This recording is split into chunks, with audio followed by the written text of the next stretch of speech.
talking about money, the last subject in America that people just seem to, there's a lot of difficulty discussing. We're open about, as Dr. Goldberg has established, everything, including sex, but we go crazy. All right, let's show, here's what you're paying. Some of the people who work for you in the United States government. We can hold that, show that, those slides. Government offices. The President of the United States earns $200,000 a year. The Vice President, $75,000. The Speaker of the House makes $75,000, and a Chief Justice of the United States Supreme Court. That would in currently Warren Burger makes $75,000 a year. Now I know there are some perks that go with this. There are mail allowances and there's an allowance for staff and so on. But we're talking, these are the salaries that you're paying these people. I believe $100,000 of the President's income is tax-free. I think that's right. All right, next slide. An Associate Justice, that is to say the 8 other justices on the Supreme Court make $72,500. Cabinet members, $66,000. People like Blumenthal and others make $66,000 a year. Attorney General Griffin Bell makes $66,000 a year. Senators and members of the House make the same, $57,500. $57,500. Nobody in this audience answered that correctly. Out of 176 people polled in this audience, nobody got it. The closest, one said 56, one said both make 56, and one said both make 58,500. So 2 were very close. 12 said they made more than 100,000 with figures as high as 600,000 a year for senators and House. Only seven people of the 176 polled said congressmen and senators make the same. The lowest estimate was 15,000 for a senator, 12,000 for a representative. Most guesses fell between 25 and 60,000, and almost all of you who, in the audience today whom we polled thought senators made at least 10,000 more than representatives. All right, now those are public servants. Now, I want to share with you some of the salaries. These would be salaries plus bonuses of some of the business titans of our country. All right? The chairman of the board of the Ford Motor Company last year made $992,000. Now that includes both salary and bonus. The bonus, of course, being determined by how good business was. Now in the case of Ford, we know the chairman is Henry Ford II. General Motors the chairman of the board of General Motors in both salary and bonus made $975,000 last year. Mobil Oil, $725,000, and the IBM chairman made $330,000. The chairman of the board of American Home Products made $770,000 last year. You could squeak through on that, I'm sure. Borden, $296,000. Rockwell International, $636,000. General Electric, $687,000. Chrysler, $427,000. Continuing, the chairman of the board of Exxon, $696,000. Much of this information is included in the prospectus of the company, which is the company is obliged to reveal the salaries and the bonuses of chairman and top executive officers for the information of stockholders. So this is, it's not that difficult to get this information. United Technologies, $668,000. DuPont, $664,000. Philip Morris, $558,000. The chairman of the board of P&G last year made $545,000. Kraft, just a little over $500,000. The chairman of the board of RCA, $475,000. Caterpillar, $361,000. And the chairman of NCR earned $345,000. Now, just to give you a feel for money, I want to show you some other salaries. There are TV anchormen here in Chicago who make $200,000 a year. These are the people who say, good evening, you know. This is the news. Now, not all anchormen make that, obviously. And how much they make depends on how well they're doing in the ratings. No question about that. There are Chicago disc jockeys, not many, but there are a couple who make $140,000 a year, disc jockeys.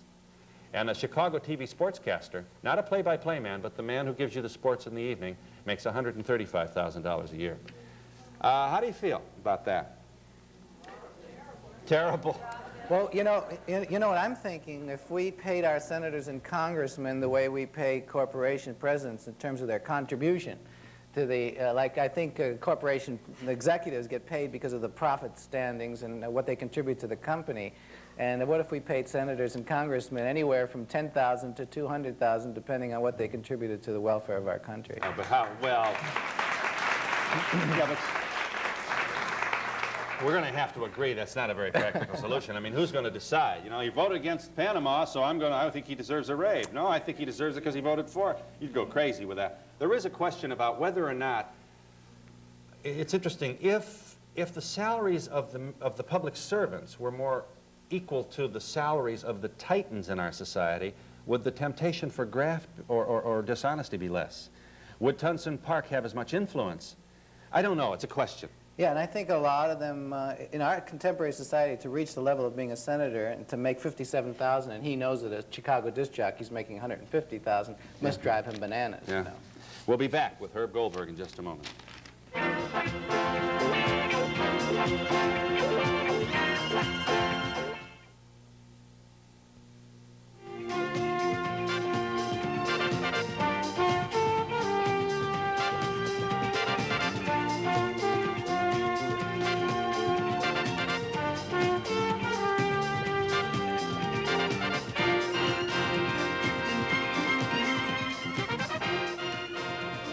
Herb Goldberg is here to talk about money, something we all talk about except our own income.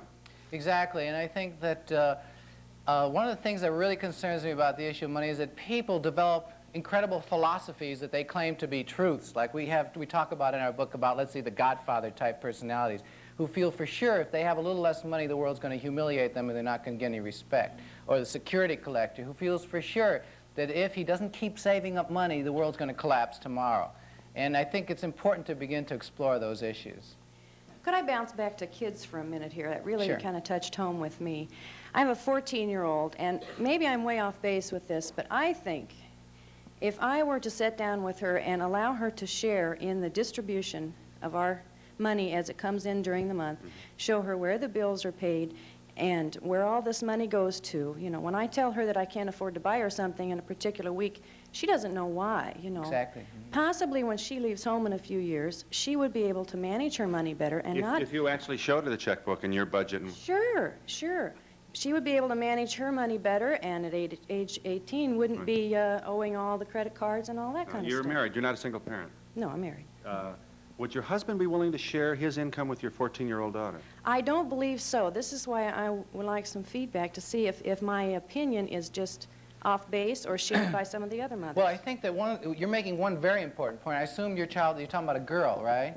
I think one of the big issues in feminist orientation in women's consciousness, in the development of women from gender stereotypes to people, is that for a long time women have kind of treated money as, you know, it's something we ought to let the men think about. Don't let the girl, and the father said, I don't want my girl to know about it. She'll find some man, he'll take care of her. Well, those days are over.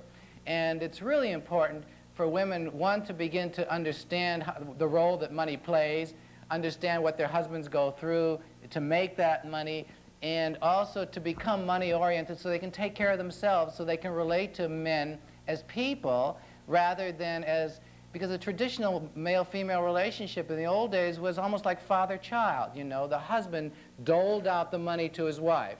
Here, honey, here's $30, go buy yourself a new dress. Well, if you look at that dynamic, it's really kind of humiliating. Yes. And it creates a lot of anger on the part of women. And I, for one, feel very strongly that men and women should talk openly and deal with money on a very open level.